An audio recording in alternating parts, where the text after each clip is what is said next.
Hey, welcome back to our next fireside chat, our podcast here for Beyond the Trek. Here today we have our guest, CEO and founder of DownRange Supplements, Kevin Flack. So today we're going to go into Kevin's story, a little bit about him, why he started the organization, and then what he's doing now to give back.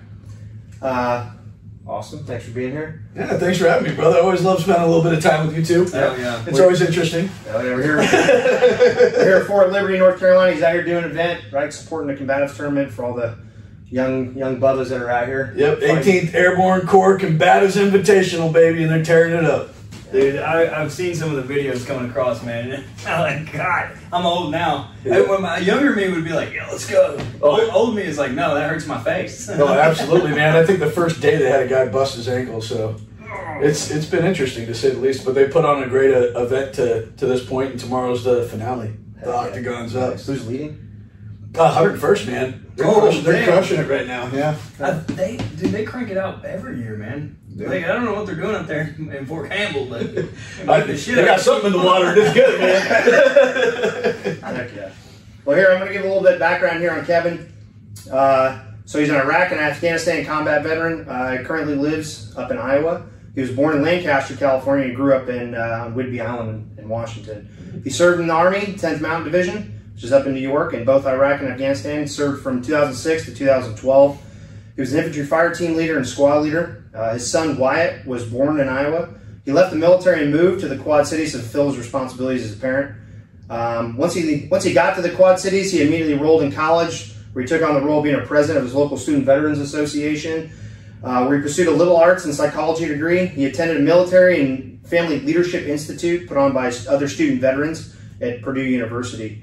Looks like you really started to get into that, right? Trying to feel that sense of community after you started getting out. And then shortly after starting your bachelor's degree in industrial and organizational psychology, you accepted a job with the Illinois National Guard Bureau as a family assistance specialist, handling resource facilitation and soldier and family readiness assistance.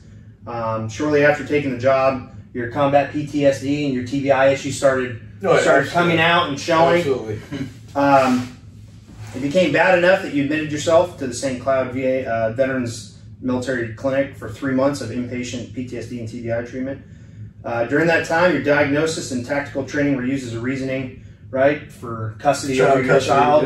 That kind of started your journey and your long trek, if you will, to finding downrange supplements. And I think that's par for the course for a lot of veterans, that get out of the military with child custody issues too. So I don't think that's, Yeah. Well, unfortunately, we've talked about it a lot. That's one of the things that we can always, everybody takes it and it's this dirty word. It's like, oh, you post-traumatic stress and post-traumatic stress. And people like to hold that against us and be like, oh, well, he's crazy. What if he does? What if that? Exactly. Yeah. And I hate to see it. But not, right, sometimes it's used for good things, right? Absolutely. There's a lot of positive, yep. Right? And what came out of that was downrange excursions and downrange supplements. Absolutely, 100%. Which downrange excursions was you'd go on these 100-mile paddling trips, right, to remove yourself from overwhelming pressures, anxieties, things that you tried to escape that in the military you can bury, right, because you're around such like-minded people and it's you can compartmentalize it, you can shut it down, and you get right back out in the field. I can run through a wall, right? It's much easier to run through the wall than it is to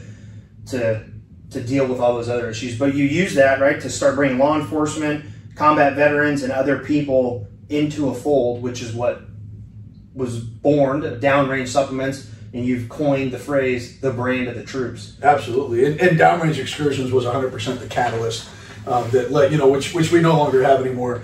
We want to support organizations like you guys that are doing phenomenal things. Yeah. But yeah, absolutely, downrange excursions and that whole period was the absolute catalyst to downrange supplements and where we're at today and how we can re-engage with that organization that I love and give back the way I can, right? And aside from that, the whole premise of downrange excursions, the custody thing was a 4 year like back and forth process, just nonstop. And I would take off, when something's obviously not right, that, that mentality, that line mentality, that NCO mentality comes out, and it's very black and white, right? Like, this is not right, this is wrong. Why do you not see this? Why are you not fixing it? And so, you can self-medicate, you can drink, you can do a whole lot of things to try and calm your mind down. You know, obviously that would be counterproductive to try and get in custody of your child back or anything else. So that's where the kayaking trips came in. You know, I'd take off, you know, for 100 miles on the Wassapinican River. You know, I'd put up in Troy's Mills and go all the way down to the Massillon area, and I'd stop and I'd primitive camp. I'd have my service dog Frankie with me. That was a big help. It's actually how we met. Sergeant Major retired Matt Smith was our service dog. But being able to have him with me and do those things, engage in nature, grounding, and what that did is it, you know, just like the military, like when you're out in mission or you're deployed, right? Like it can get tough when guys have issues going on back home. But when you're on the river or you're engaging in something like that, when you have something horrible going on at home or horrible in your life, when you're doing a healthy, engaging activity out in nature like that, now you're focused on what's in front of you, right? That next step. You're not thinking about the judge did a really bad thing and made a bad call, or my son's in a bad position, but there's nothing I can do about it right now, right? Now you're thinking about, well, I need to make it to this point down the river. I'm at this river mile. I need to set up camp here. You know, where do I want to fish at? Am I going to go to Catfish Corn? You know what I mean? So your focus is put onto something healthy and positive, even though you're still having internal issues. You're now able to process those in a healthy manner by focusing on something that you're accomplishing step by step by step. Yeah. That makes sense. Which is, I think, something, as we'll get into your childhood and stuff, but I think it's something that we need to get back to. And I think we are getting back to a lot of that, because a lot of people will listen to that and be like, wow, 100 mile pouches or canoeing for 100 miles. Like, that's just absolutely insane. But it doesn't always have to be like that. Well, right? It took 3 or 4 days.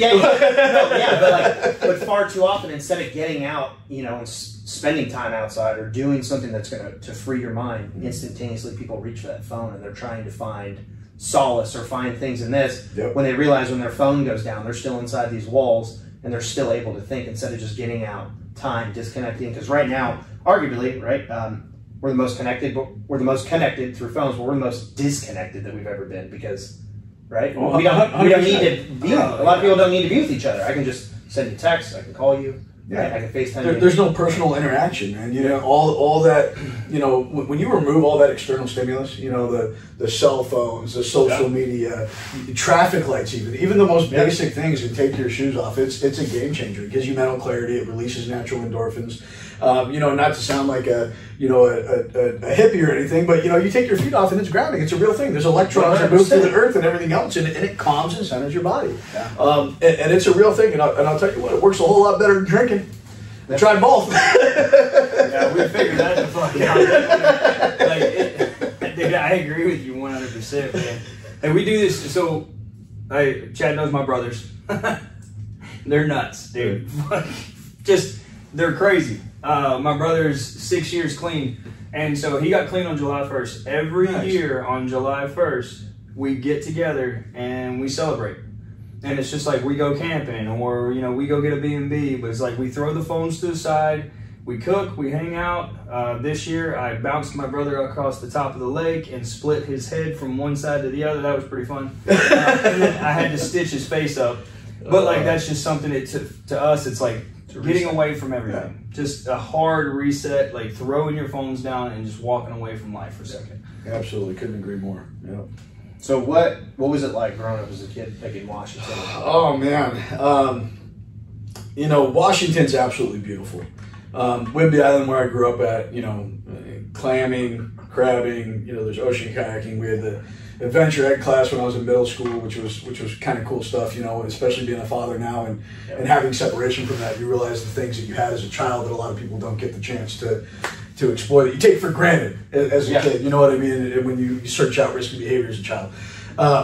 But it was amazing, man. We had a ski bus in middle school. I got to go up and, you know, I learned how to snowboard at an early age, you know, Snoqualmie and Stevens Pass and Crystal Mountain. And I learned a lot of great things there, but I also got in a lot of trouble there, you know, too. I was very active in the outdoors and sports as a while, leading up until when I, you know, probably 14, 15-ish, you know, I kind of started getting in trouble and doing my thing. I always had an interest, you know, in the military. So I always, you know, my grandpa's a B-17 pilot, my whole family, you know, my dad was in the military, my little brother served with me, but so I always had that interest, even when I was getting in trouble, you know. But I I still would lose focus, and I'd be out in the woods, and I think there's something better out there for me, so I go seek trouble. Does that make sense? And I found myself getting into a lot of trouble and doing a lot of dumb shit, pardon my French, as a teenager. But that also led to me wanting to change that and be more engaged and live on what the rest of my family members have kind of done and led to my military service as a whole. But no, my childhood was filled with, you know, a lot of adventure, both positive and negative. You know, the whole extracurricular activities I could have not done, you know, led to my understanding of both sides of the fence, I think. So I think it serves me well as an adult, not necessarily as a kid, right? Learning when I was growing up.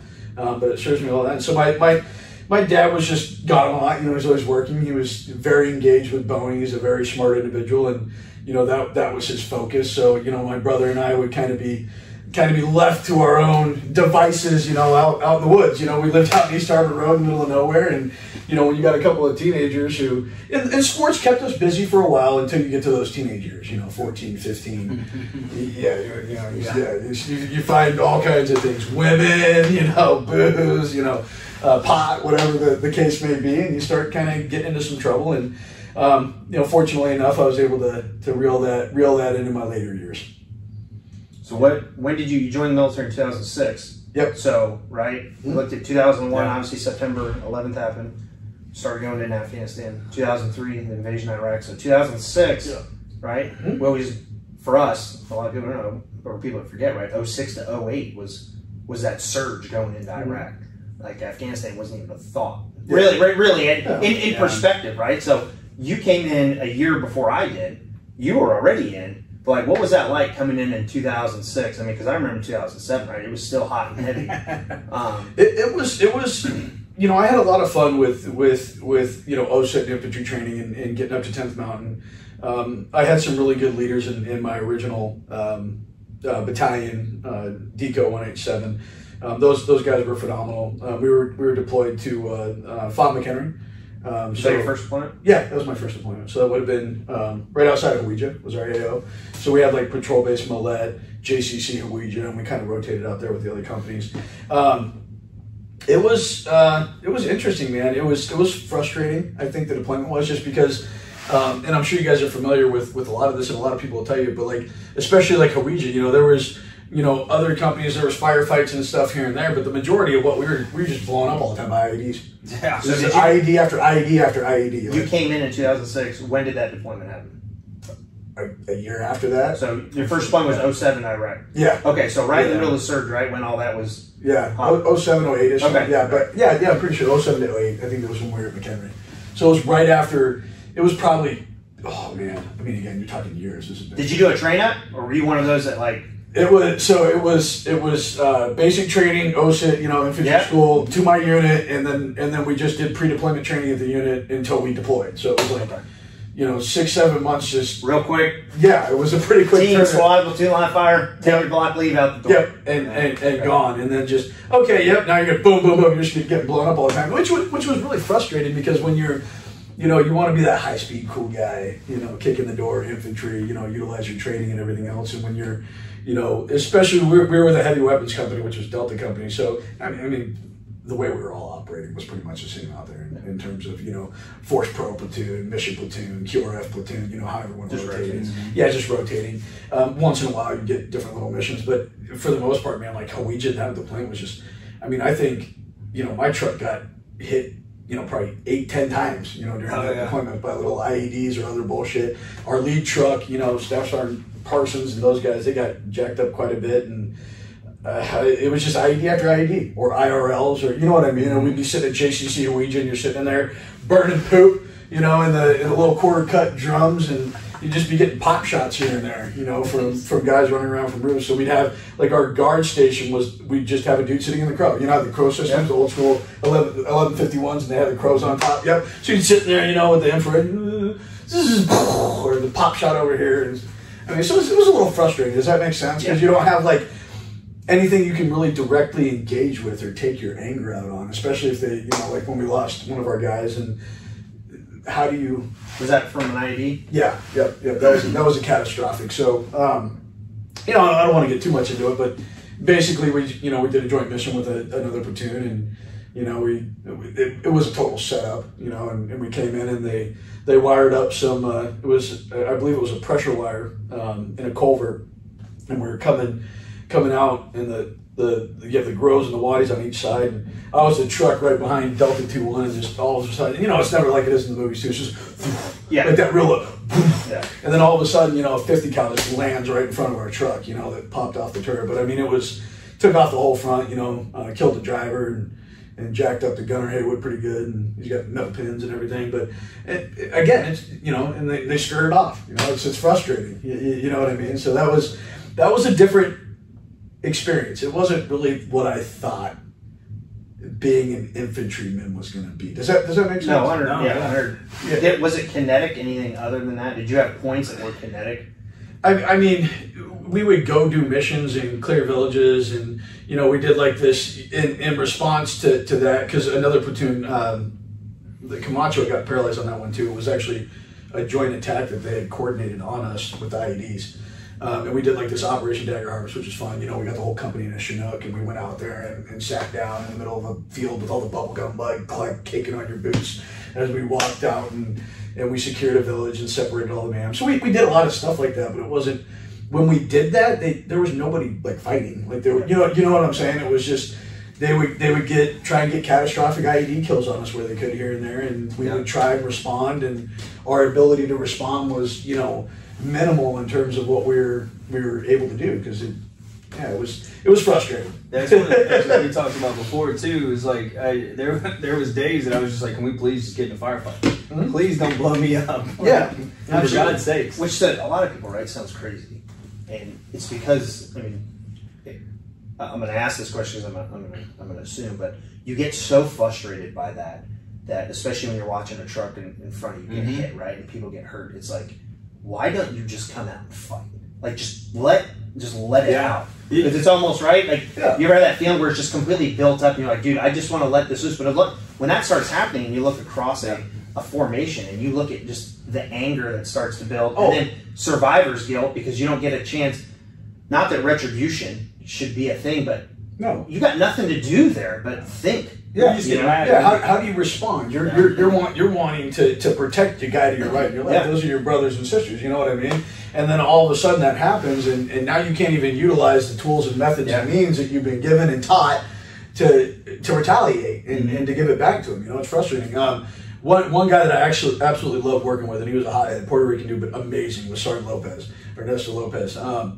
And you know, to your point, like, he was so frustrated. I mean, and that dude was wired in, man. But he was so frustrated, you know, when Hal died. You know, I remember him getting up on top of the truck, and he's just got his ACOG, and he's just looking across the field. He's just pissed. You know, you could see him fuming, like just looking for someone to get. You know what I mean? And nothing. You know. So yeah, it's tough to say the least. Yeah, I know it sounds weird to people, like Chad said, but it is so frustrating, and almost like you get to the point where you're freaking cowards, dude. Just come and like, just show me a face. Just I want to see a body somewhere. That's one of the things that pissed me off the most. Is absolutely just constant IEDs getting blown up time and time and time again, and it was like, fuck. Right, it's a double-edged sword because when that does happen, right, and we'll get into Afghanistan too, but it's like those are two completely different theaters when you're talking about fighting. But it's like when those other things do happen, right, and that pucker factor starts coming, right, then you start having those conversations afterwards. You're like, holy shit, dude, I can't believe, like, are we all right? Like, we made it out of that? Yeah. You know? You get that feeling in your gut. And it was even when the catastrophic happened with Haywood, and when I got my TBI on Denny Loop when we were on QRF, recovering a downed buffalo that was on RCP. But even when we pulled in, when they got injured, when we first pulled into that village, you know, you had there was like 6 or 7 mams dressed in all black, and they dress in black, you know, right before they martyr. They always do that stuff. But we were in that period where it's like hearts and minds, you know what I mean? So don't engage, let them go. So we did our typical thing, you know, the trucks go around, pull out of security, dismounts go out, we clear the village. You know, they found where the HVT was supposed to be, but he wasn't there. And and Doc Barker, who's amazing, they ended up burning I think it was the brother of the guy. I can't remember completely. You're talking years ago. But I remember specifically their own child they burned with hot goat milk just to get us to stop, so Doc would treat him, right?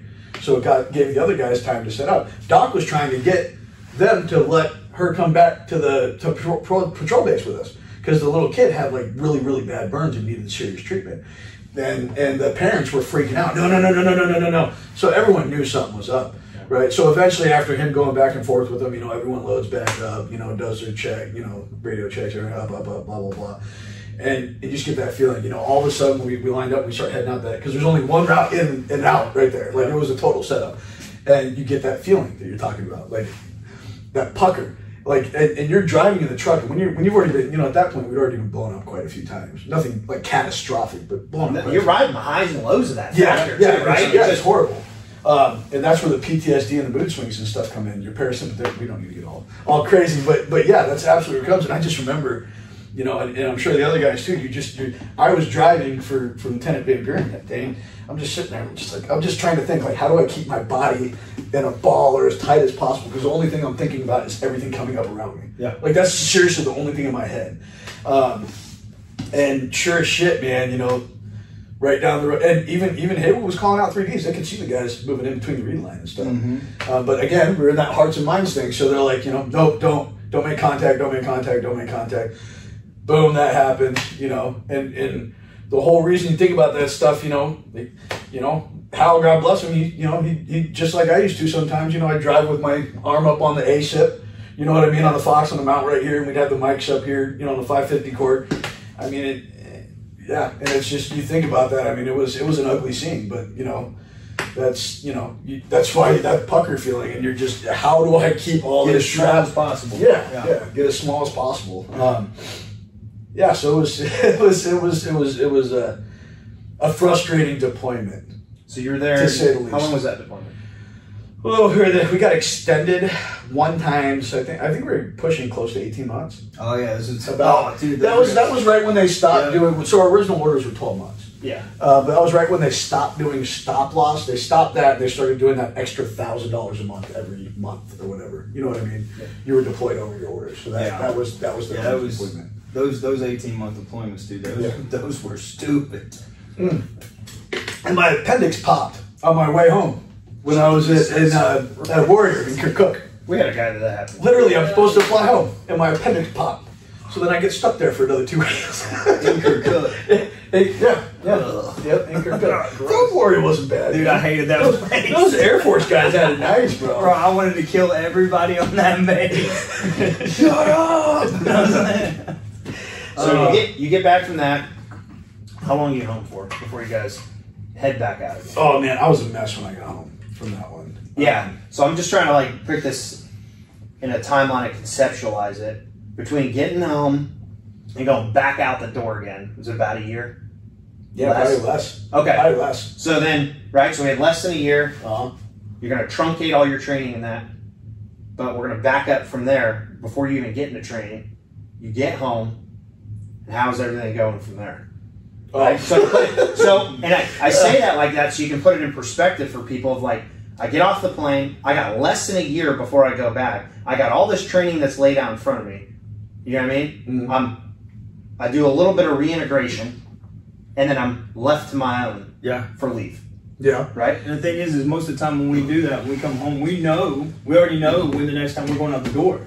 So you're trying to crush in as much as you can, like with family stuff and personal stuff. At the same time, you're like... Make up on everything you missed. Yep, I got to get... Oh, yeah, I was trying to drink every last bit of alcohol out of every single bottle I could find in St. Martin, I think was what I was trying to do. At that point, 30 days block leave. I mean, it was 30 days block leave. You know, my little brother and I, we took off to St. Martin, and God bless his soul. You know, he joined after that. Okay. So he saw me a mess in St. Martin. Like we had a random Rastafarian dude staying in our condo that I met that I thought was cool because I was hammered on the beach, you know what I mean? So we were just hanging out and doing kind of like, dude, what is wrong with you, man? And I didn't know how to calm myself down. Like I was frustrated, I was angry, I went through a divorce, I lost friends, I felt like I was failing in a multitude of ways. Does that make sense? Did you go through a divorce after you got home or while you were downrange? It was really while I was downrange. So my ex-wife actually took off to Jamaica with a Marine while I was deployed. So that was a little tough. Yeah. So you throw that in the mix, right? You throw that in the mix, yeah.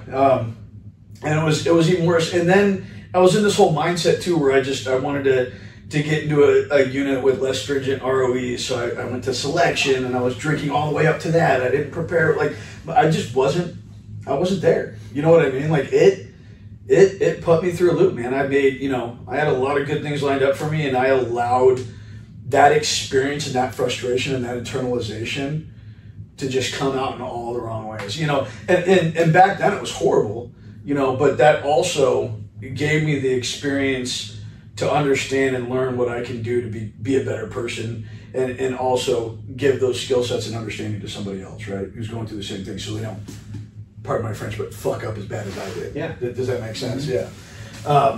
So yeah, it was a trip, man. St. Martin, and then back, and it was right back to Afghanistan, and that was that was Camp Mike Spann. I was a PSD squad leader for a while, and that deployment was. Yeah, it was a lot easier. You're doing PSD work for brigade and stuff like that. So Kyle, my little brother's actually deployed with me on that deployment, and he actually went to my old unit that I was with in Iraq. He was with that same unit and company in Afghanistan. Okay. So he ended up in Kunduz.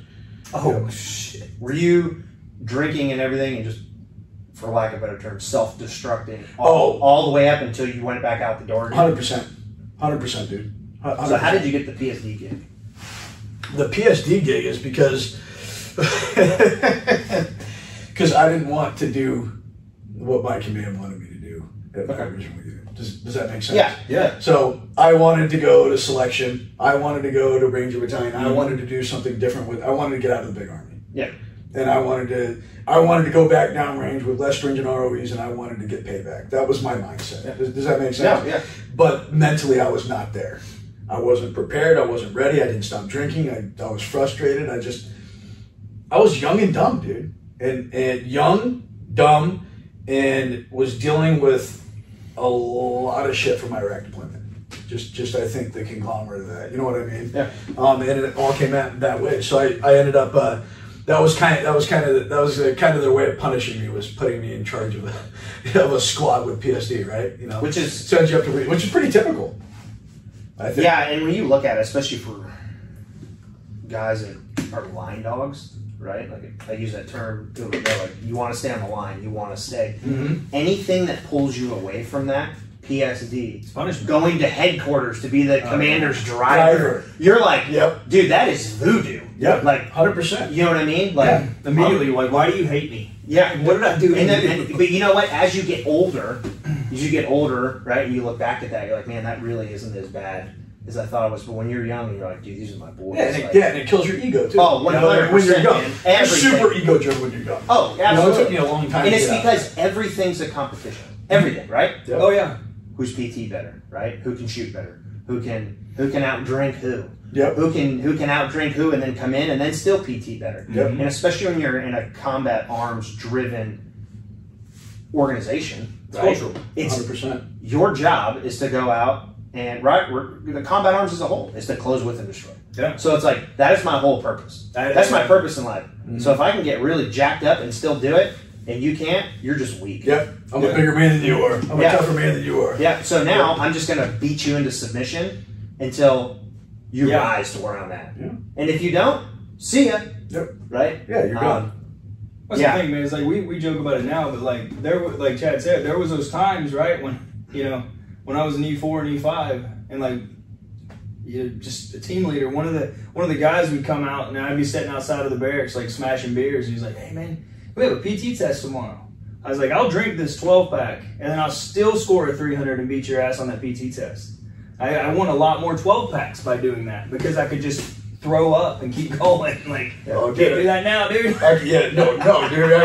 I drink 3 IPAs now, and I'm out for the whole day. Done. Yeah, 3 days I'm chalking it up. It's a loss, boys. But yeah, it was the same thing when I was in, man. I'd drink until 2 o'clock in the morning. Mm-hmm. And then I'd be up at 05 and, to the company CP by 06. Just smashing rip-its or whatever I could to get going, and then you do it and be, and be done. So, yeah. God bless rip-its.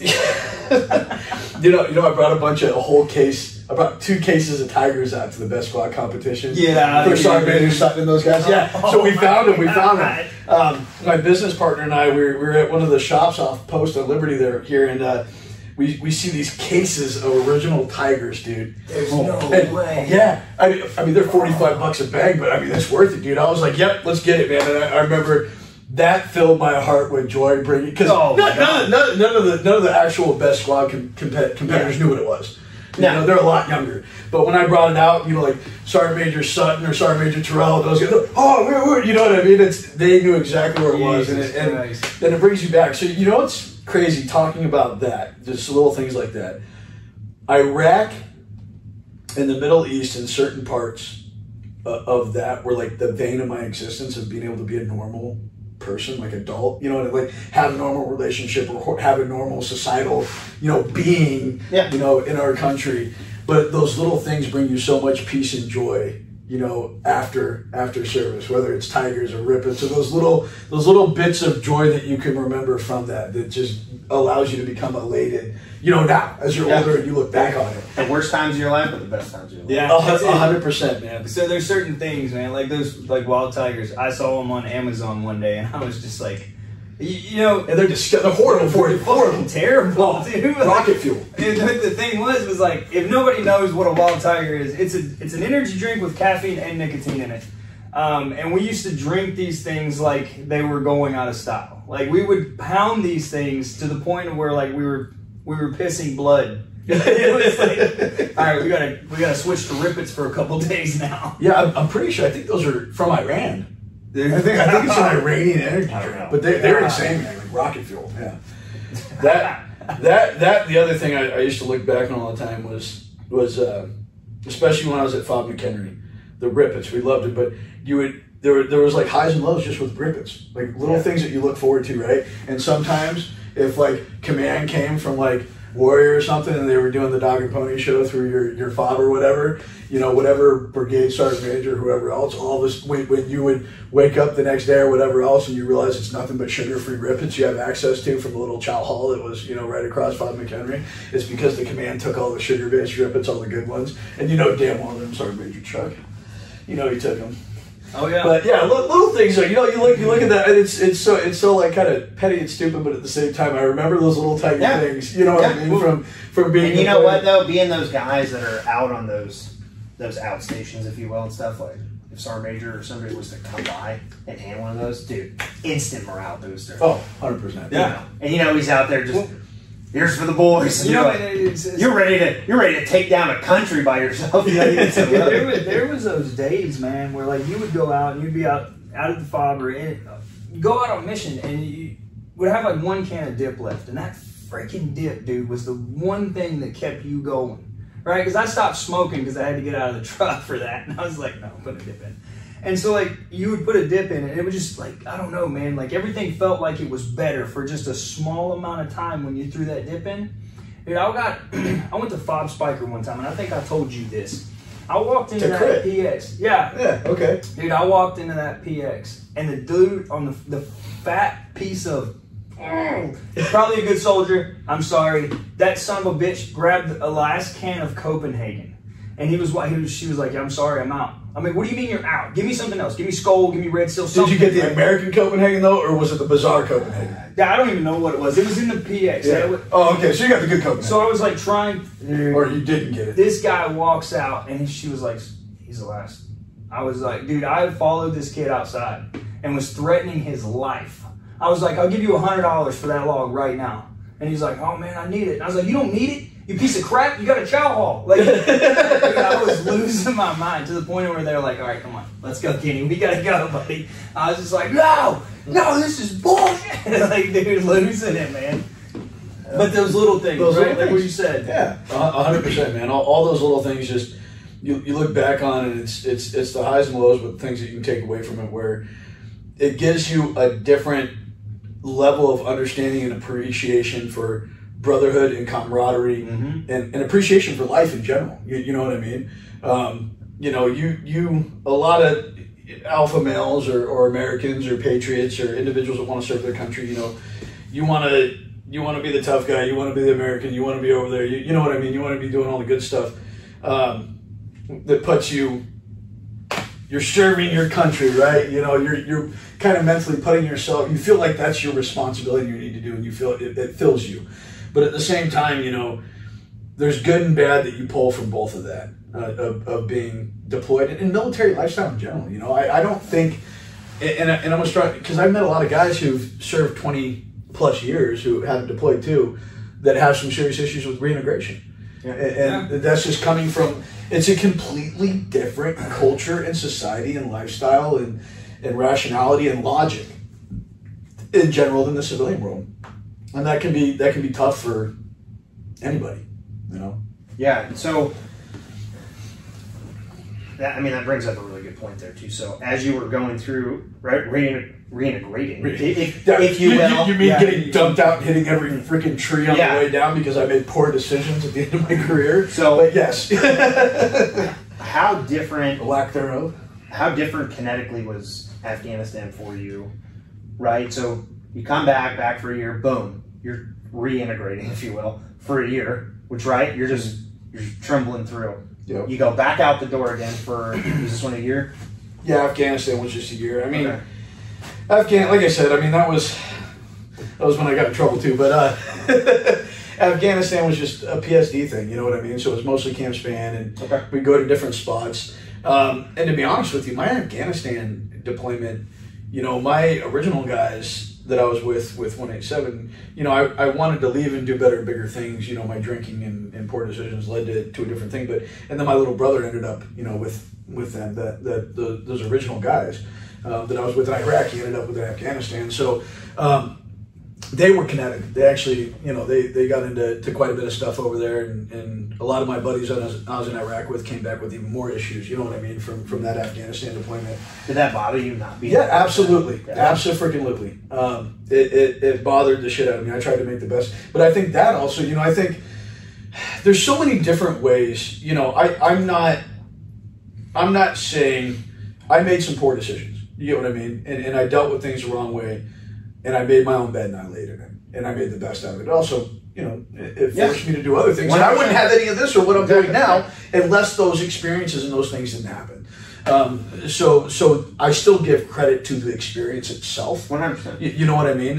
People can argue with what you did, but they can't argue with your experience, right? No. And it's yours. Yeah. And call me a shitbag, call me whatever. Say whatever you want. I don't care about that. It was, what made me feel bad is when I couldn't do what I wanted to do on that other avenue, and then I got put in my little dungeon, you know, with being a squad leader with PSD and stuff, you know, now I'm sitting there and now my little brother is deployed this time. But now he's with the guys I was with in Iraq, and now he's, you know, in more of the kinetic stuff that I would have rather been in Iraq and getting blown up. And, you know, and that's, you know, I think was the huge difference. My experience, because I was with PSD, was different than most guys online. Do you get what I'm saying? In Afghanistan. But still staying in contact with Kyle and Joey and a lot of the other guys who ended up in Kunduz and stuff like that. They were more engaged in what we were supposed to be engaged in. And, you know, Afghanistan was more firefights and more stuff like that, and less IEDs. There was a lot of brush and minefields. I think one of the, you know, Joey got stuck in one of those when he went to Afghanistan. You know, and Kyle was there in Kunduz when, you know, the suicide guy blew up the mayor and all that stuff when they're starting to first do the voting. And so yeah, I mean, I felt, you know, here I am stuck on Camp Span, you know what I mean?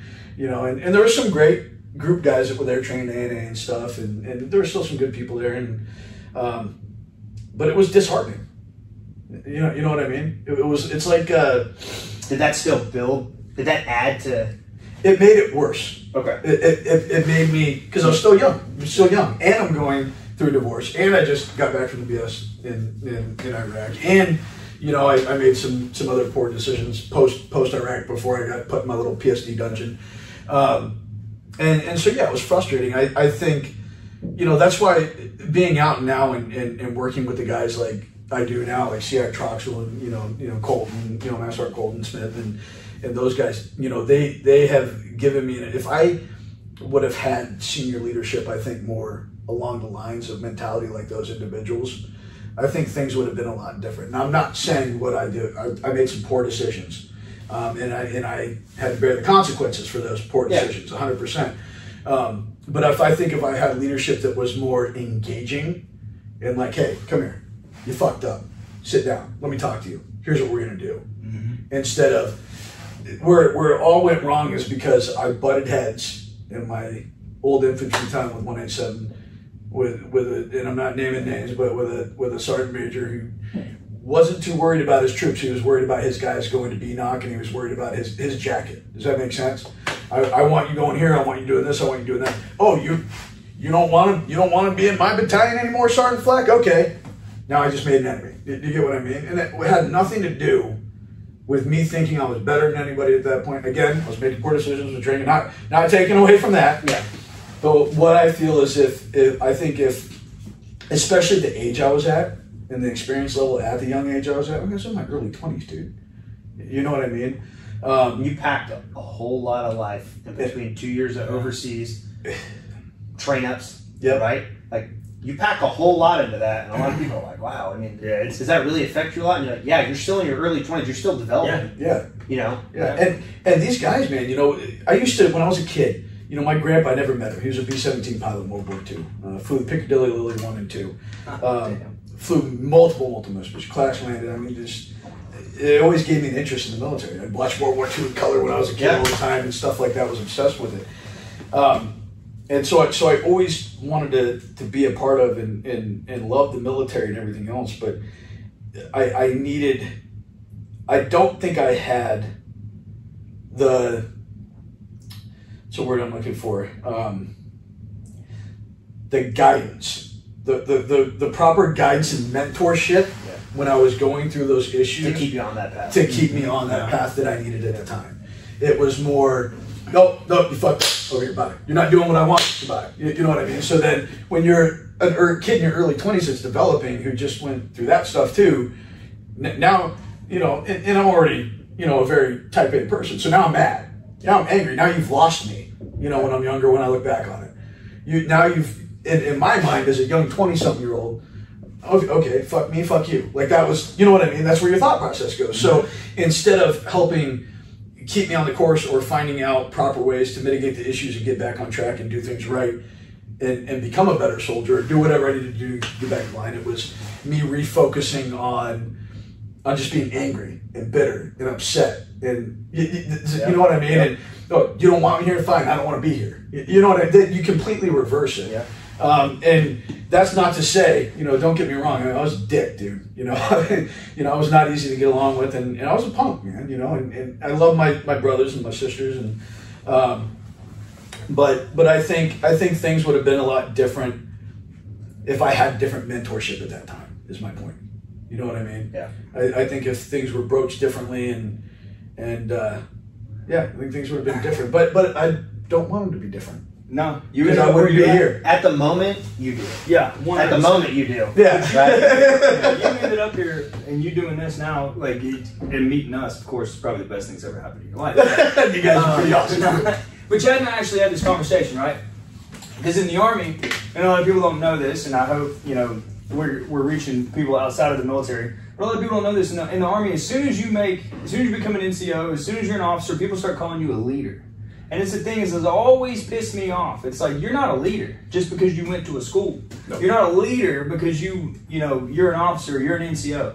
No, they're grooming you to be a manager. And that same issue that you had with that, you can't even call that guy a leader. Like, and I won't, and come find me, Kenneth Reed. You can't even call him a leader because that was not leadership whatsoever. That was poor management in the first place. Because if you're a decent leader, you're going to look at that situation and you're going to be like, okay, this kid is lashing out. Like, you're like, same with me. Like, at least the one thing that I had, this dude, I had a freaking lieutenant colonel who was enlisted and then became a warrant officer and then became a lieutenant colonel. And the dude was old as hell. I love this guy to death to this day. I'm not going to say his name, but he made me flirt with or not even flirt. Like, he made me get the reception's number when I took him to the hospital one day when I was his driver. Like, he was like, hey, go tell her that I'm your dad, and he's like, tell her that I'm shy. And I was like, hey man, my dad's kind of shy, but like my mom died. I was such a dick, dude. But this guy saved my butt. He's the one who did like an E5 and like a 50-some-year-old lieutenant colonel. He pulls me in his office and he's like, "Hey man, what's going on with you? Like, what is your problem?" And I got back from deployment, the same thing. And I was like, started talking to him, and he was like, "Yeah, you know, you're a man. Things happen like that." But that's the problem. Is like everybody's like, "Oh, you're a sergeant major. You're a leader." No, the hell you're not. You're a poor manager at best. Some of those guys, very few individuals that I've ever met in my whole entire military career, 20 years, I would actually call them a leader. Those are the ones that will take risks for you. Yep. But those other people are just managers, dude. And that's what pisses me off so badly, is watching these people like screw down somebody. And it's like, you've never made a mistake. You've never made a mistake in your entire freaking life.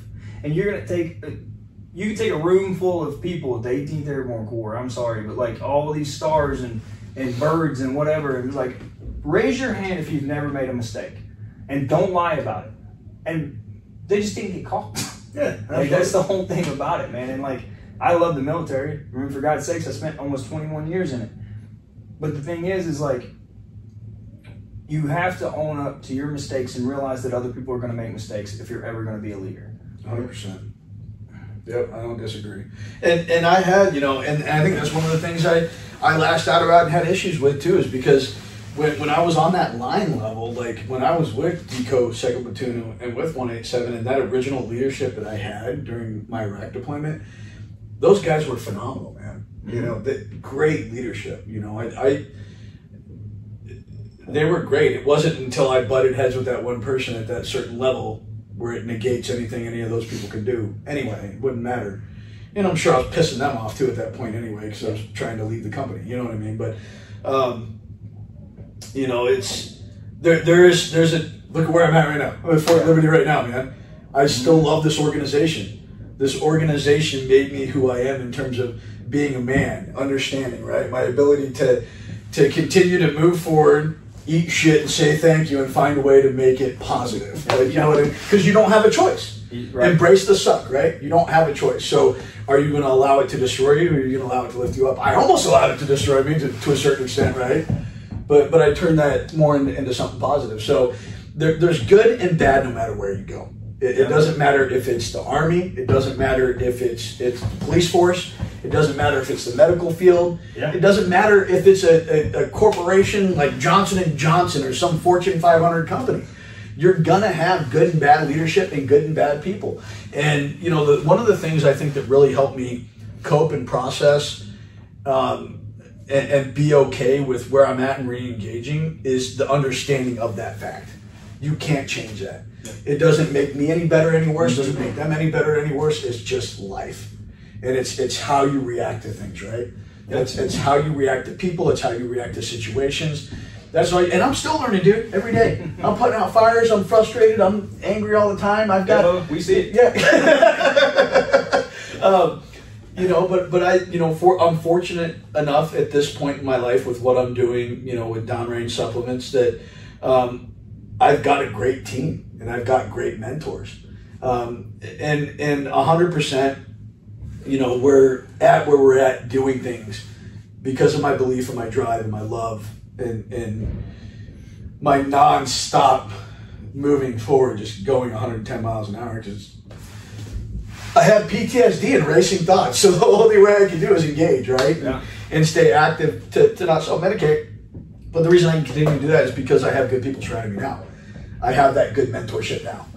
So even though I ran into those issues toward the end of my time with the Army, and ran into some horrible leadership, you know, that set me spiraling out. I spiraled out on my own, but just things could have been done differently, and I think I would have done better, but whatever. But I have that good leadership now. I have that good mentorship now in my civilian life, which is the crazy part. But it's still the same people that came from the organization that I love, that I have this love-hate relationship with. Yeah. You know what I mean? I hated what I wasn't able to accomplish based on my own actions and in conjunction with butting heads with some poor leadership. But it's also given me the skill set and the love and the ability, and now I'm back with it in a way that's fulfilling me and keeping me healthy. So that same thing, that same organization in a way that almost crippled me, right, for life. Like you can, and there's guys that are with our old platoon and stuff that are still in really, really bad way. There's still guys that are self-medicating and doing things that are not productive. But they just haven't found that avenue yet. You know what I mean? And I really hope they do. And that's a really good, honestly, that's a really good segue there too. So 2012, you get out. Yeah. Right? How does, right, we mentioned it a little bit in your description of your bio, but how does DownRange Supplements get started? So DownRange Supplements actually didn't get licensed and incorporated until 2018. Okay. So I got out in 2012. Got out of the brig in 2012. Okay. And that was when I, again, issues with leadership and poor decisions. But all my rights and privileges were restored. Everything, was given back to me. Thank God, and was able to get the service and the help that I need after all that. But that was when, like Wyatt, my son, when I was in Afghanistan, I remember we were putting the trucks online and we were getting ready to take, I think it was the BC at the time, I believe, was the BC at the time, not the, because we would go out with the BC or the British Sergeant Major, one or the other. You know what I mean? We do the PSD stuff for it. And we went up to where that bridge is, to Uzbekistan or whatever, or where the Russians retreated out of. Okay. So we were in a little area right there. We went up there and they were surveying and stuff like that. But right before we SP'd on that, I remember sitting there and we're getting ready to load up in the trucks. And this guy comes running up to me and he goes, "Hey, Sergeant Flack, there's a phone call on the Iridium phone for you." I'm like, "What?" And I knew my son's mother at the time was in labor. So I pick up those little green Iridium sat phones, and I pick it up. That's all I hear. It's my son. And it changed my mentality. I still wasn't healed and I still wasn't in the right way. But it wasn't about me anymore. Do you get what I mean? Oh, yeah. It's my son carrying on my name. And I knew I had to unfuck myself. I know who I am. I know my intellectual capabilities. I know what I'm capable of. I just had to do it. Yeah. Stop fucking around and do it. And Wyatt changed that for me. And I went through that whole process and got out in 2012. And when I went out and started, being there for Wyatt, I'm sorry, guys. You're good. No. It was, he changed my life. And holding it the first time. I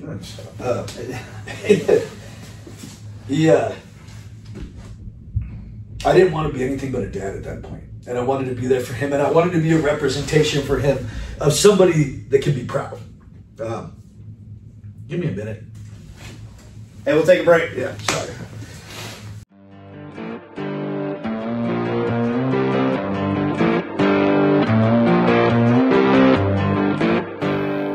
How you guys doing? I'm Colton Smith, and I'm announcing right now, DownRange Supplements is in your local commissary. If you're anywhere near a base and you have base access, get to the commissary and check out our pre-workout, our rehydration BCA formula, and our protein. I promise you will not be disappointed. It is the best in the market. And Listed 9 Fight Company, my brand, is partnered with DownRange Supplements for a reason. And I tell you, their products work. And also, don't forget, we kill suckers.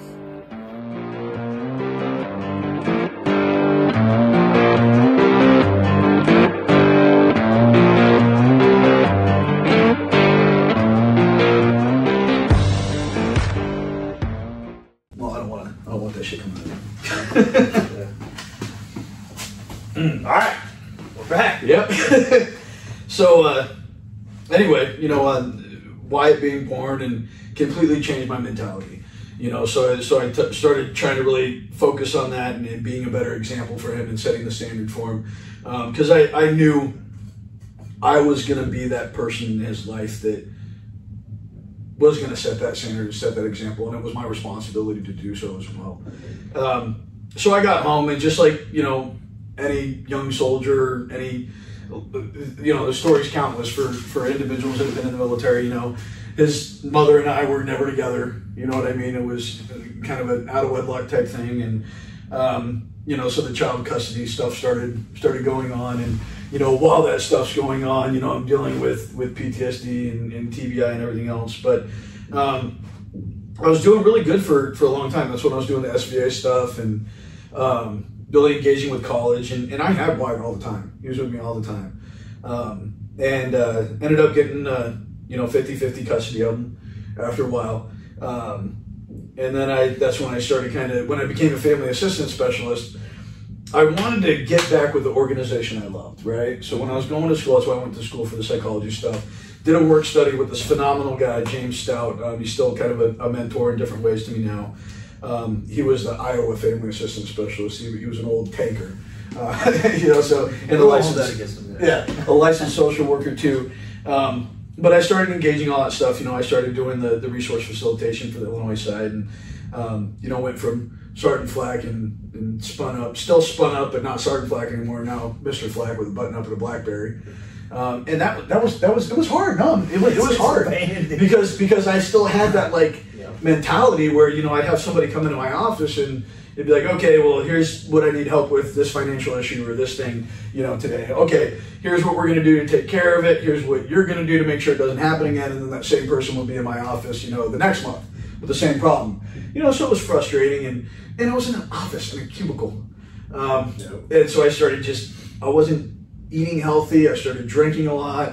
And that's when the PTSD and, everything started I started losing control of that stuff. So that's why I checked myself into the St. Cloud VA Medical Center. And some other stuff was occurring with that. But that's when all of a sudden Wyatt was taken away from me, right? And my PTSD and my TBI and me being a threat to him because of that was the reasoning behind them keeping him from me. So it was literally a two-year plus custody battle. And during that time, Wyatt had run into some issues, with the other side, and that was a continual battle and being used against me. But I hammered it down, and that's when downrange excursions happened.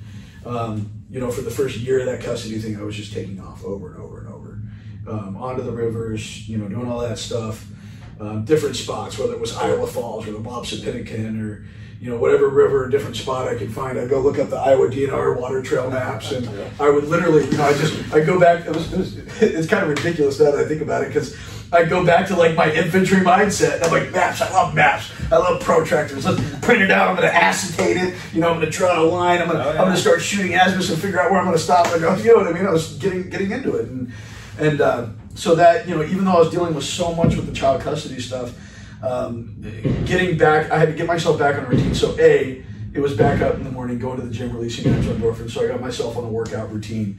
And then that in conjunction with the outdoor therapy being kayaking, hiking. I love hiking too. Or I'm not like a rock climber, but I love scrambling. I go up as high as I can and scramble and stuff like that. So anything along that nature. And one day, I'm paddling. I'd put in at Troy's Mills on the Bobsapinnakin, and I was coming out down to the Massillon area, and I remember there's parts of Iowa where it doesn't look like Iowa on the rivers. You see these kind of cliff sides, and it's beautiful, you know what I mean? And you don't think of cornfields and farmland, and some of these rivers that are out there are actually real beautiful.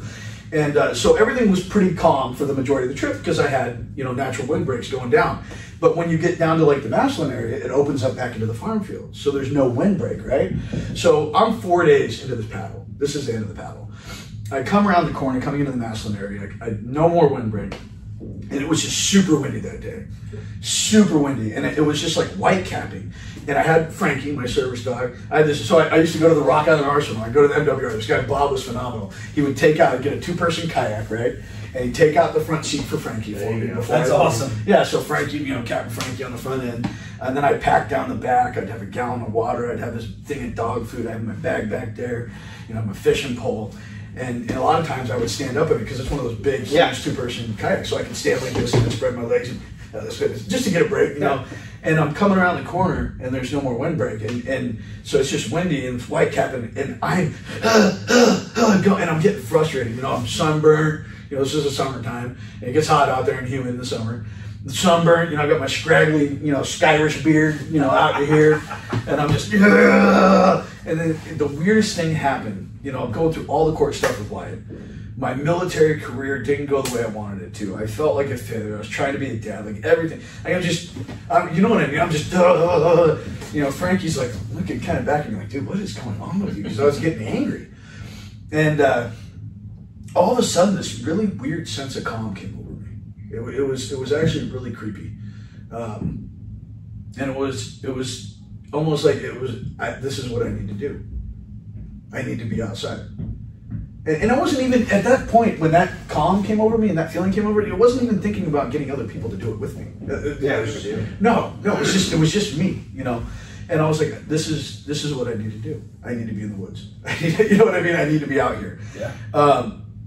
So I had my friends pick me up when I finished out there, and I just started on this complete drive to start a nonprofit where I could pay for my trips. I mean, that was initially, right? That was initially why I did it. Like, I want to keep doing this, you know, I can't fund it myself, you know, I need to start a nonprofit, you know, I'll take some other people out, but at least I can do trips too, you know what I mean? And it pays for my trip. So I started this drive, I got some people together, you know, we started doing the packet, you know, and I had great people like James and other individuals within the community, within the veteran community when I was a FAST and stuff at that point, who knew me prior to everything, you know, kind of falling apart with Wyatt and the custody courts. And they supported it and what I was doing. So I started running trips. You know, I'd take guys, you know, we did Big Bend National Park in Texas, Santa Helena Canyons. We took them hiking. I took guys up to North Carolina. We'd hike Conway Peak, which is a beautiful little spot up there. There's like this little ladder right at the top you could go to. Winter, it's crazy, dude, because it gets snowy up there. It's cold, but it's fun, you know? Yeah, that's it. And we got our 501c3 started. We started doing a lot of trips. And it's tough, as you guys know, you know, raising money and funding a nonprofit when you're trying to get back and do things for other people. Like, we get asked that a lot, right? Are you a nonprofit? And we're like, no, we're for-profit, right? But what's funny is it's exactly like you said, regardless of which way you go. Yeah. Dude, what happens behind the scenes is the amount of work that you put in to be able to do these things and help people. And I mean, what you guys are doing beyond the trucks is amazing right now. But yeah, it's hard. So, you know, I got some good support, and we did some fundraisers and some galas, and your typical nonprofit, you know, fundraising, really par for the course stuff. So that went well for a while, and you know, I was doing all that stuff, you know, with downrange excursions, and it was like 2018, and I was putting together a golf fundraiser, and really good dude, State Senator Neil Anderson in Illinois, okay, good buddy of mine. Republican in Illinois, so he's pissing into the wind every day. But he's fighting a good fight. He's a solid dude, and he agreed to be my keynote speaker for a golf fundraiser that I put on for the nonprofit. We, you know, did school sponsorships, and I was doing stuff with Anytime Fitness at that point in terms of like the working out part of the nonprofit. And doing my buddy Johnny Hag was running those ones in the Quad Cities. He was a former Marine. It was just weird how it all worked out. But then Peter, who owns Atomic Coffee, which was right across the street from Anytime, got a whole sponsorship. This all goes right back to the golf thing. Got a whole sponsorship. John had always supported what we were doing. And I remember being out there on the golf course, and it took, dude, I was hounding Pete at Atomic to get a sponsorship for forever. And finally he did a silver sponsorship, you know, for the golf tournament. And he, dude, he's a phenomenal entrepreneur. That guy is a businessman through and through. But he came out and supported it, and I kept driving. I was like, this guy, I know if I can build a relationship with Pete, I know we can do something. I know I can do something, right? And I just kept going. Finally Pete was like, yeah, I think you got something here, man. And I thought about it, and John and I talked about it too, Johnny and I was like, you know, what about, how can we fund the nonprofit without going through all the work, all the hardship with minimal payout? Because you still have to pay for venues. Like when you do the golf fundraisers or galas, like you have to pay for all that stuff. So you're just praying that you're going to raise enough money that it pays for the venue, and you can get at least a couple $1,000s on the end back end. You know what I mean? That's what you're hoping for when you're talking 501c3 stuff. People think it's easy. No, it's a nightmare. Yeah. It's a nightmare. Oh, just go ahead and go do this, guys. Just go do this. It's like yeah, no, okay. it's a nightmare. So, and then the idea actually came along. Okay, well, Pete kind of brought it up, and Johnny was talking about it too. But you're really good at the fitness stuff and everything else, and you're in there. And I was working with Adam Neely with it was Complete Nutrition at the time. Now it's Optimal Nutrition Home and Downrange Subs. But luckily he supported veterans all the time. Adam's been huge with that, and everything kind of came together. And I had lunch with Pete one day at Granite City, and because Adam was like, dude, yeah, he can formulate product and he can do stuff and he knows manufacturers and pre-workout. It was really, and everything was still kind of like hot and heavy with the whole Black Rifle stuff, like you know what I mean? Like that type of branding was still fairly fresh. So like, dude, we can do this with supplements. Like we can do this. So I get Pete initially, so I get him tied down to Granite City and we do lunch. And I discussed this with Pete. He'd see me every day because I'd have Wyatt too. Wyatt would come lift with me. My son would, and he'd be at the gym and he would run across to Pete's coffee shop and just harass the girls that worked there until they give him free snacks and stuff. And he's tiny, 4'5", so he's cute. You know what I mean? Get whatever you want. And then so finally, Pete would come over and talk about that, whatever else. We get to Granite City and I start bringing up the idea that me and Adam talked about with the pre-workout and stuff like that. And I was like, Pete's the one that can help us make this happen because you need financing, right? Like you need backers. And I remember sitting down at lunch at Granite City and I pitch it to Pete. And he looks at me. And I was actually so surprised, dude. I thought he wasn't going to go for it. And he goes, let's do it. Let's do it. All right. And you had no answers. And I'm like, okay. Let's do it. But he was still super smart about it. He's a businessman, right? I'm this crazy combat vet who's got issues, who's running this nonprofit for other crazy combat vets and first responders. And he's a huge, proponent of military and everything else, obviously. But he goes, okay, how much is it going to cost you to do one run of pre-workout? And I get with Adam and we talk about it. $3,000 to get, not labels, not anything, just plain pre-workout, 150 units, that's it. And Pete goes, here you go, let's do it. And it started from there, that $3,000, and we would just go to the gym or go to different places and we'd start hustling pre-workout. I mean, you probably think I was a drug dealer. I had little baggies, with pre-workout in it. We're getting labels from local print shops, because we didn't have the funding at that time. He was backing us, but he's a smart businessman, so he's like, show me what you can do. Yeah. You know what I mean? He's not going to just go all in right off the comp. So we built it out.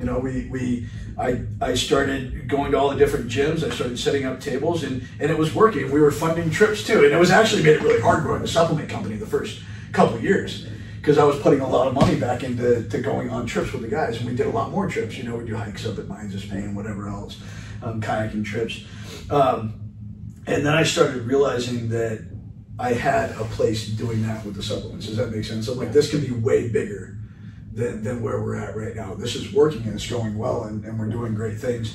So we started moving away from the nonprofit and just focusing solely on the supplement company because I know as we continue to grow and as it continues to build out, I can now not have the wrist ties of the 501c3, right, and everything else, but grow something that I can have a little bit more freedom in giving back the way that I want to. So we kind of forewent that and focused on the supplement company. And after a couple years, now we got a warehouse. We got the retail shop pulled out. We're in every commissary, CONUS and OCONUS, so stateside and overseas. And in my cabinet. And in your cabinet. In a lot of the Hy-Vee stores in the Midwest, Amazon store, Gova, it's working, it's growing, it's building. But more importantly, like we're here now with the 18th Airborne Corps Combatives. Last month I was down here for supporting HQDA's Best Squad competition. And, so the nonprofit led into the supplement company, and then the supplement company, dude, everything's full circle. It's crazy because I sit here and talk to you guys about it now. Like, it makes you think back on it, and it's like, wow, full circle, right?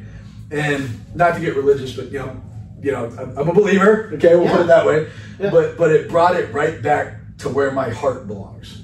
Yeah. And my heart is my son's, but like your passion. My passion. Yeah. My passion is being with boots on the ground, man. Is being able to re-engage with the guys and gals and give back, but in a different way. Yeah. You know what I mean? Now I don't. I mean, I still, as a business owner, I still have to deal with leadership, and certain individuals are frustrating. You know what I mean? But we've got, you know, a great team with Seac retired Troxel and Colton and everyone else, and now I'm able to do that with the supplement company. And when I'm able to have these discussions too, and I go out and I do these events, I talk to the guys and gals all the time, and they ask me. I'm pretty candid with them. Oh, dude, I don't act like some CEO of a. That's not who I am. I mean, it took my business partners 2 years just to get my girlfriend. You know, it took Tracy forever to get me to dress up. She used to give me crap going out to dinner. You know, because I wouldn't put on a nice shirt for the nice restaurant. You know, I'd have my gun T-shirt on. I'm like, what? It's who I am. But you know, it's led me right back to the organization that, although I had some horrible experiences with, I had some phenomenal experiences with. And no matter how you slice the pie, and this is when I talk to guys, a lot of times who are active duty now, and you'll meet a lot of guys who are frustrated and stuff like that. You know what I mean? Where they're at, where they're not at. Yeah. You know what I mean? Where they're not at because they want to be there, and they feel like they have handcuffs on, or they can't accomplish anything, or you know, the Army didn't do this for them, the Army didn't do that for them. Listen, man, the Army put me in a brick, okay? But the Army also gave me the foundation of being the man that I could be for my son, and it gave me the intestinal fortitude and drive and understanding of what team cohesion and camaraderie really is to achieve on a different level once I was able to realize that. Once I was able to accept that I'm not perfect, that we all make mistakes, once I realized that just because I'm not a part of that organization anymore in uniform doesn't mean I can't be a part of that organization in a different way and still fulfill myself and fulfill others at the same time. And that's what led to the supplement company.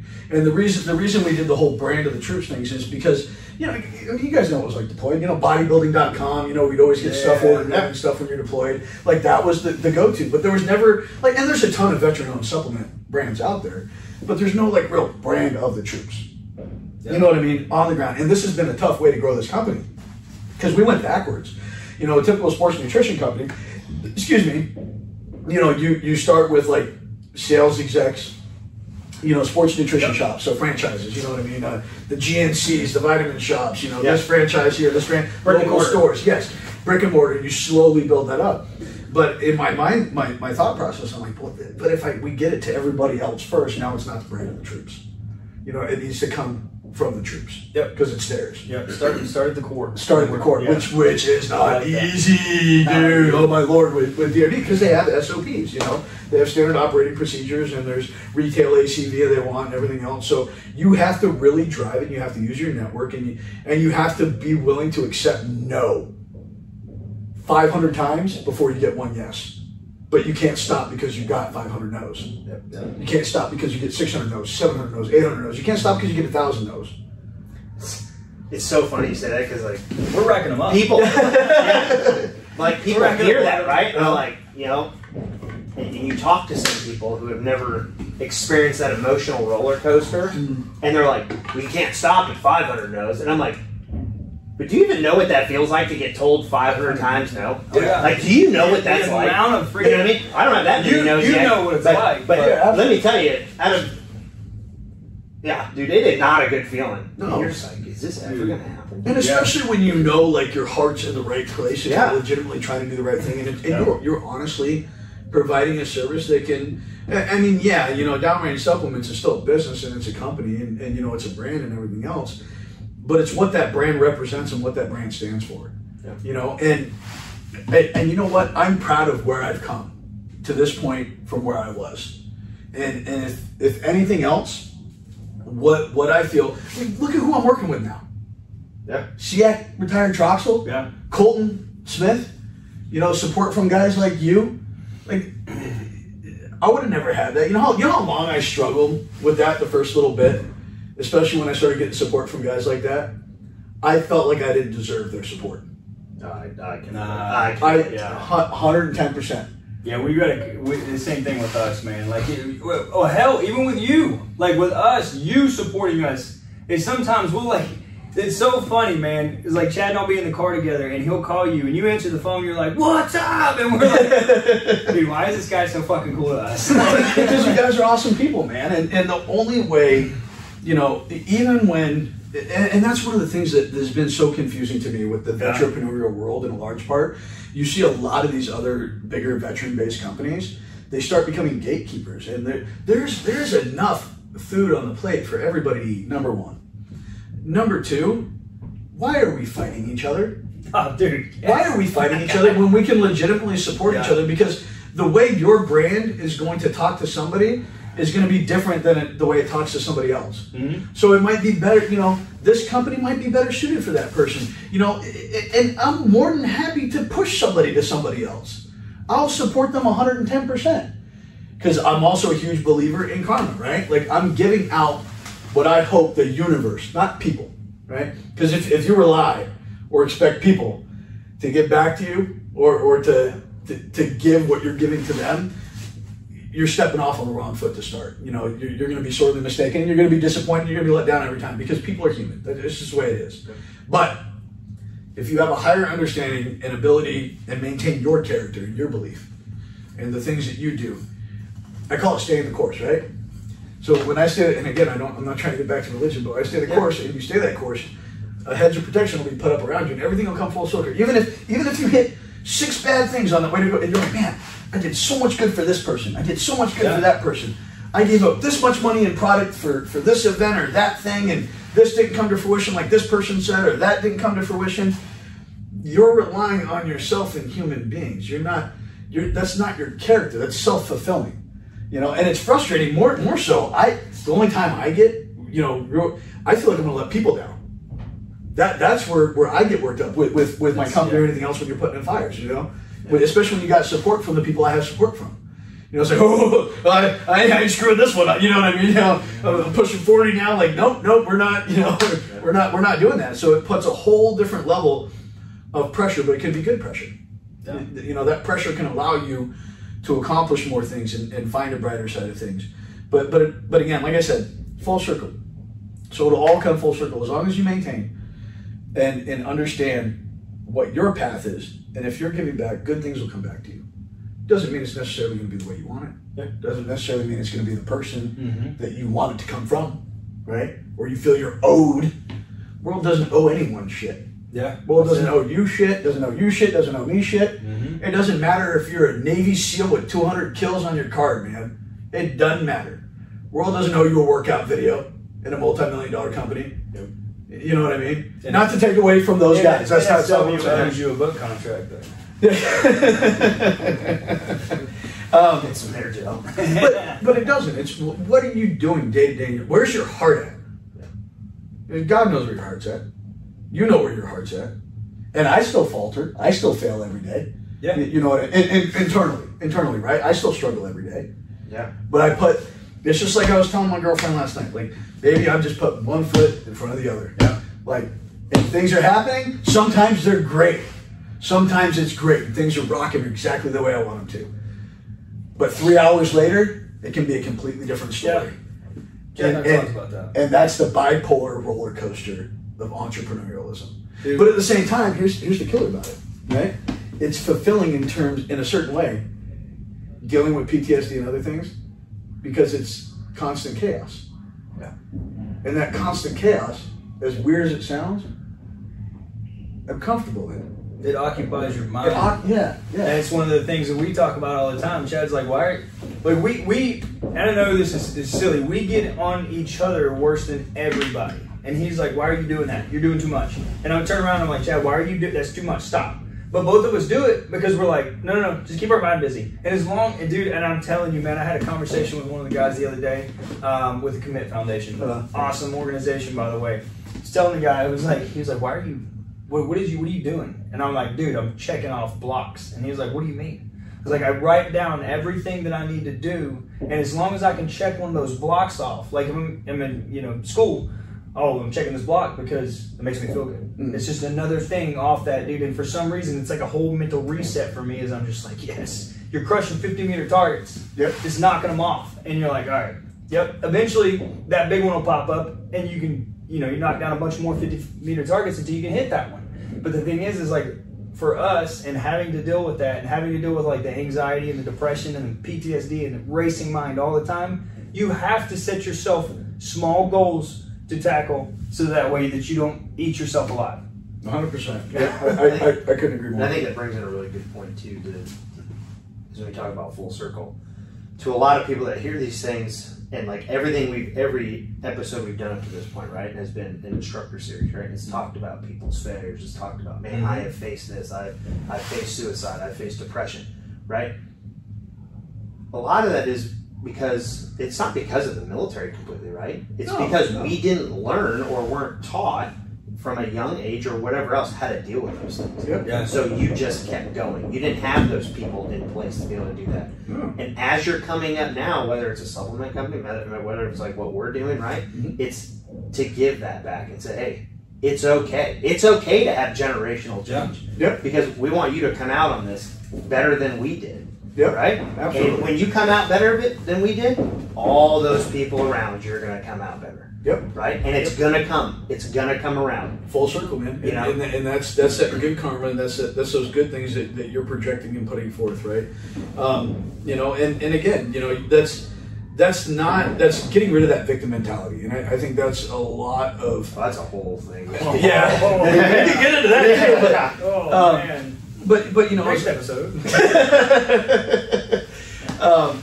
And that's a whole other thing. We don't got to get deep into it, but I mean, it's that's projected and I think to a lot of like combat vets, veterans, or soldiers, just because it allows, that's a whole other big pharma talk and a whole other thing. But I think as long as individuals can understand that things can always get better as long as you allow them to.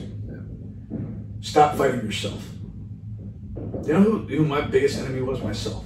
Oh yeah, always myself, dude. 100%. Because I would make every situation worse, or I think I'm not worth it, or I tell myself how horrible I am, or this or that, or be angry because I would feel, again, that goes back to the full circle of self-fulfilling, right? Or be angry because I didn't get out of what I thought I should have gotten out of what I gave to somebody else. And then you just come to the realization, like, you just got to maintain your character and you do the right thing, and eventually things come around. And it gives you a sense of peace and relief. So, and there's still struggle every day. You know what I mean? But human beings are human beings, brother. I don't care who you are or what you say. We all struggle. And even as a grown man, almost 40 years old, my biggest linchpin and my biggest emotional twang is my 14-year-old son. You know what I mean? I start getting into it, and you guys know how it is. You got kids. So it's just, life's a trip, man. Life's a trip, and it's the ability to learn, roll with the punches, maintain your character, and understand that things always get better, and they can always be worse, a lot worse. The last thing I'll throw into that is, Cameron Haynes says this all the time, and please expand upon it, right? And we can close out of this is, when people looking like, well, you're a CEO of a company, it must be nice. You know what I mean? You know what I mean? Like, hey, look at those marketing videos. Look at that. Like, must be nice to just have this money and have those things. What money? Right. Yeah, but it's everywhere else. Yeah. Not my pocket. But you know what I mean? When people look at that, yeah. and they see that, and when you say things like, hey man, it gets better, and it's like, it's because of you. Yeah. Right? Like, you don't always see all those things that are going on. Just because you see stuff on YouTube or TV, like, dude, it ain't as easy as people make it out to be. Ain't all roses and sunshine, brother. It's so true, man. Yep. Yeah. And it's hard. But yeah, Kevin, thanks, man. It was awesome. It's always awesome with you guys. We look forward to Yeah! All right, appreciate it. Thanks.